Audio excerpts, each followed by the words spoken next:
Kalau tentang Gisel dan Nobu ya, tentang kasus Gisel lah. Orang bisa berdebat boleh aja. Ini Gisel ini pelaku atau korban? Terserah lo. Tapi kalau kita bicara korupsi, jelas, jelas banget. Kita, rakyat Indonesia adalah korbannya.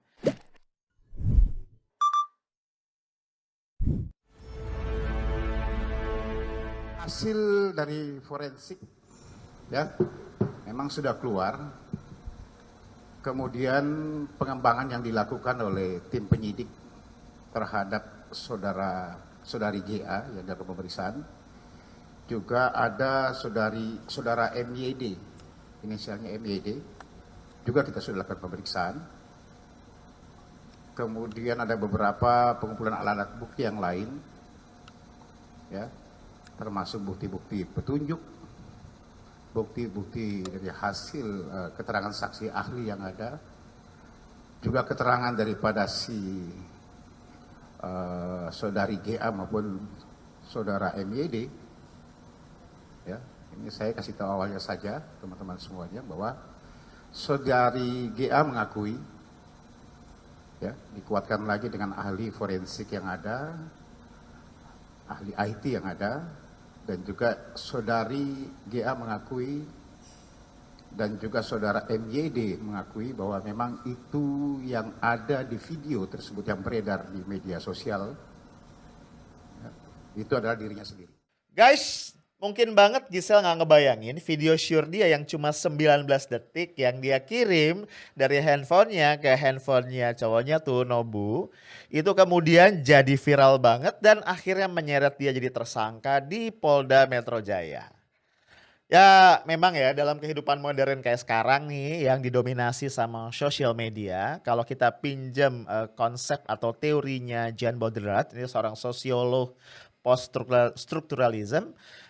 Memang kita ini didominasi sama simulacra ya. Simulacra ini jamak dari simulacrum. Apa sih artinya? Artinya adalah realitas semu atau realita palsu. Orang itu kayak apa? Kayak akrobat nih antara dunia nyata sama dunia maya. Sehingga yang nyata sama yang maya ini bercampur ya.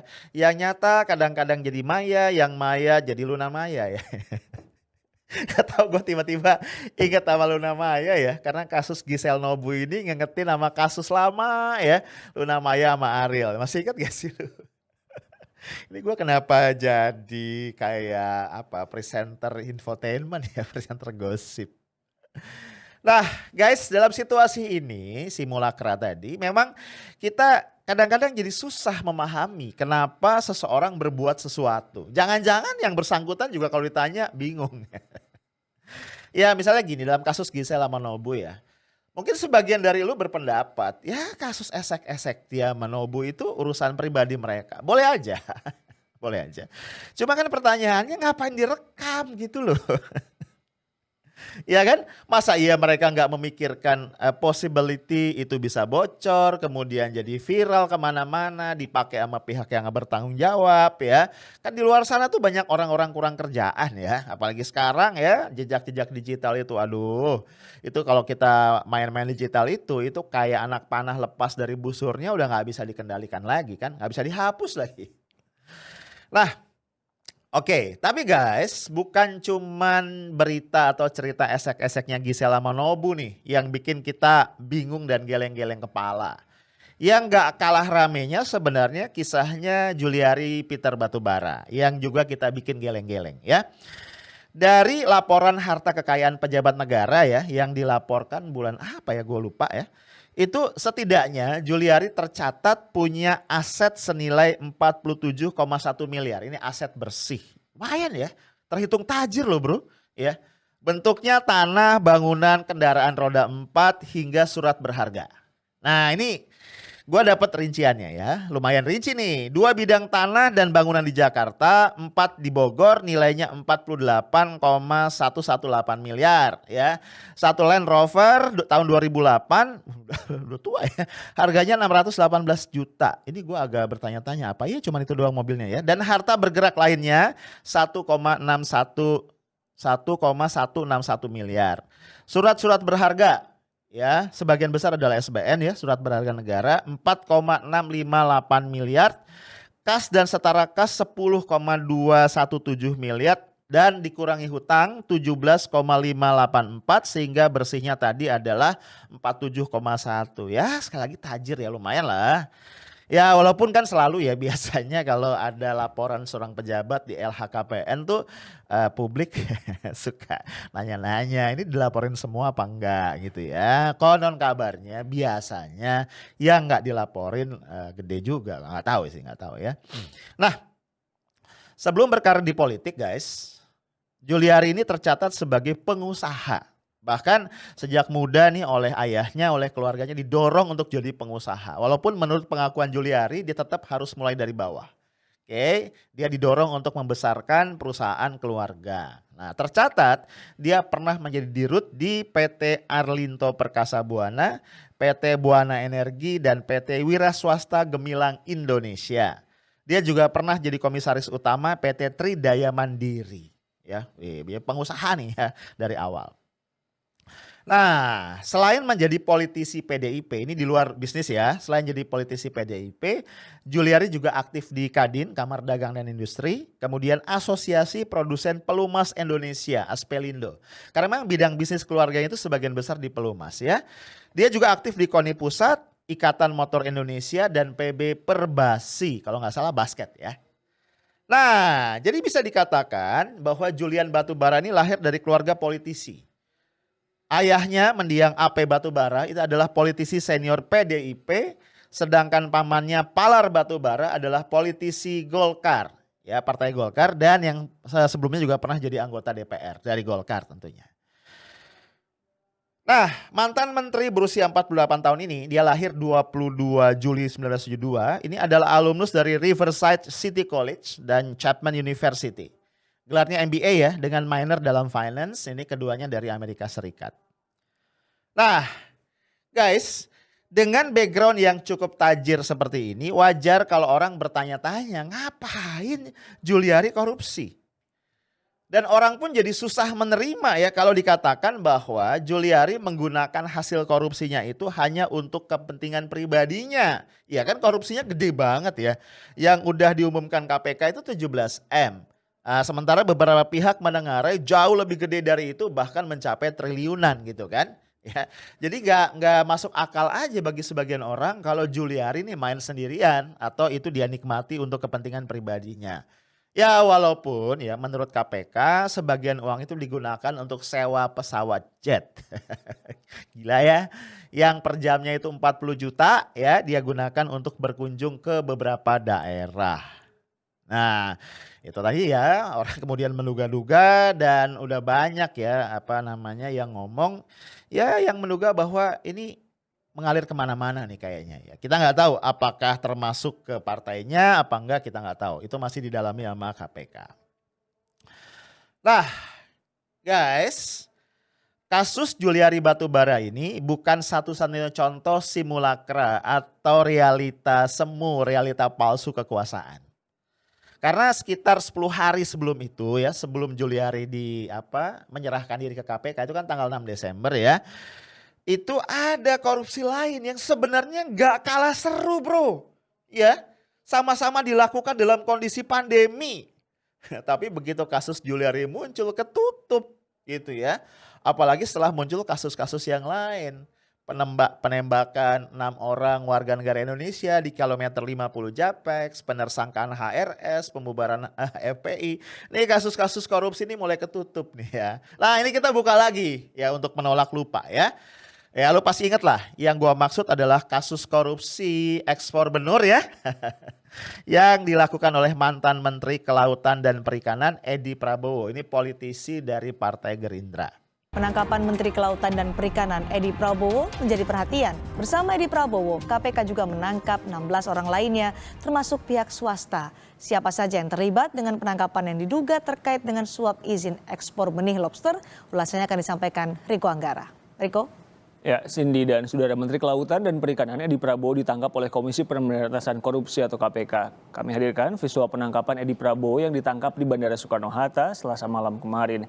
Hingga kini Edi Prabowo masih berada di Komisi Pemberantasan Korupsi untuk pemeriksaan lebih lanjut.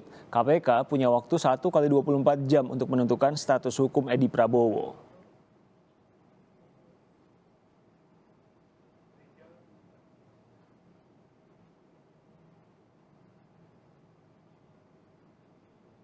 Edi Prabowo ditangkap di Bandara Soekarno-Hatta, Tangerang, Banten. Saat itu Edi Prabowo baru kembali dari kunjungannya ke Hawaii, Amerika Serikat. Dari 12 orang rombongan Menteri KKP, 9 orang dibawa ke KPK untuk diperiksa, termasuk istri Edi Prabowo. Juru bicara KPK, Ali Fikri, mengatakan total ada 17 orang yang ditangkap. Selain di bandara, sejumlah pihak juga ditangkap KPK di Jakarta dan Depok, termasuk dari pihak swasta. Nah guys, korupsi ini sebenarnya udah terendus lumayan lama nih sama Tempo. Jadi Tempo ini udah cuap-cuap ya, majalah Tempo maksud gua, sejak bulan Juli 2020.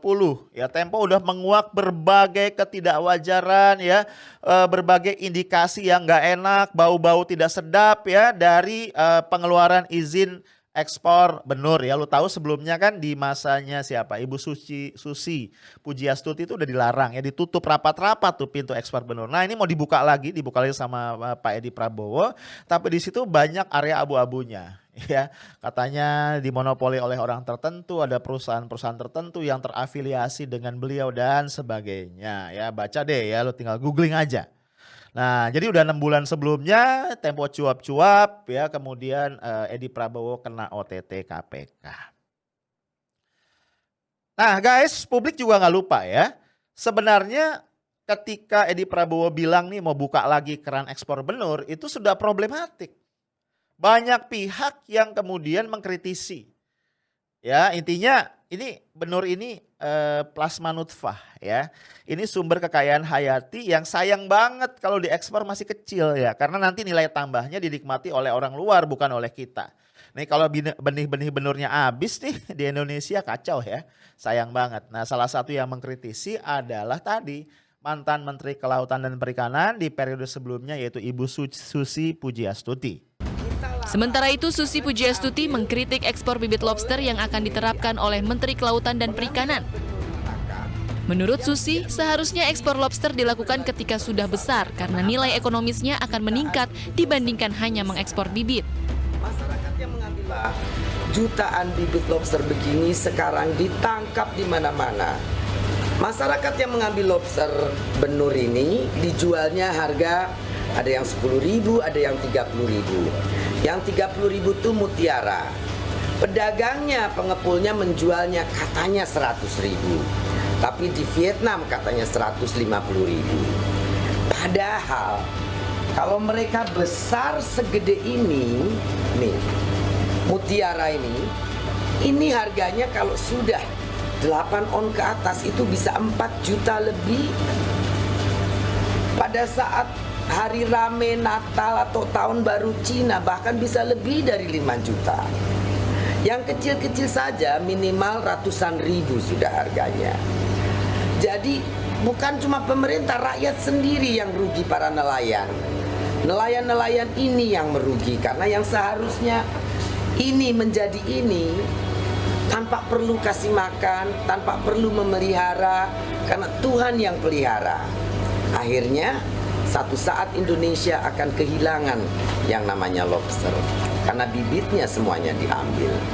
Jadi pemerintah melarang itu adalah dalam rangka menjaga sumber daya perikanan, dalam hal ini lobster, untuk terus ada. Nah guys, pasca Edi Prabowo kena OTT, nah ini dramanya nih. Ini yang gue bilang tadi simulakrumnya di sini nih, simulakrumnya ya. Pasca Edi Prabowo kena OTT, bosnya siapa lagi kalau bukan Prabowo yang satu lagi, Pak Prabowo Subianto yang jadi Menhan ya. Ini nggak terima. Marah besar ya. Tapi sayangnya beliau tidak menyampaikan langsung di publik ya apa yang menjadi perasaan atau pikiran beliau. Beliau cuma nitip pesan lewat adiknya yaitu Om Hashim Joyo Hadikusumo. Nah ya, intinya Pak Hashim bilang kalau Pak Prabowo ini marah besar, ya, marah besar. Kenapa? Dia kecewa dan merasa dikhianati. Karena dalam pikirannya dia nih, Edi Prabowo ini anak, ya tanda kutip ya, yang dia angkat dari selokan. 25 tahun yang lalu. Jadi kayak ini kekecewaan seorang bapak angkat lah, kira-kira begitu. Pak Prabowo sangat marah, sangat kecewa, merasa dikhianati, dan terus terang saja dia bilang ke saya secara bahasa Inggris. Saya kan sama kakak saya sudah 60-an tahun lebih bahasa Inggris. Bahasa Batak. Ya bahasa Batak lah, bahasa Batak Inggris. Dia sangat kecewa dengan anak yang dia angkat dari selokan 25 tahun lalu. Apa? Anak yang dia angkat dari selokan 25 tahun lalu. Bahasa Inggrisnya gimana? I picked him up from the gutter. Ya walaupun gue agak menyayangkan ya. Satu, kenapa Pak Prabowo itu ngomongnya menggunakan istilah yang sangat, ya begitulah ya, anak yang diangkat dari selokan. Ya namanya jasa baik, kalau ikhlas ya ikhlas aja gitu ya. Ya walaupun dia ngomongnya kata Pak Hasim in English ya. Kata Pak Hasim dia sama abangnya itu udah puluhan tahun ngomong in English, so keren juga ya. Yang kedua tuh yang gue sesalkan gini, Pak Prabowo ini kenapa jadi banyak diem ya sekarang ya. Kasus korupsinya Edi Prabowo dia diem ya kan. Kasus tewasnya 6 warga negara kita di kilometer 50 tol Japek dia diem. Penersangkaan HRS dia diem. Pembubaran FPI dia diem gitu. Saya nggak tahu ya, gue nggak tahu apakah Pak Prabowo sekarang menganut peribahasa diam adalah emas. I don't know. Ya. Nah, tapi intinya menurut Pak Hasim dia marah. Nah, ini menurut gua yang perlu dicermati ya. Karena kenapa ya dunia politik kita ini kok jadi penuh dengan sinetron. Ya kan ini kalau dibikin jadi sinetron kan.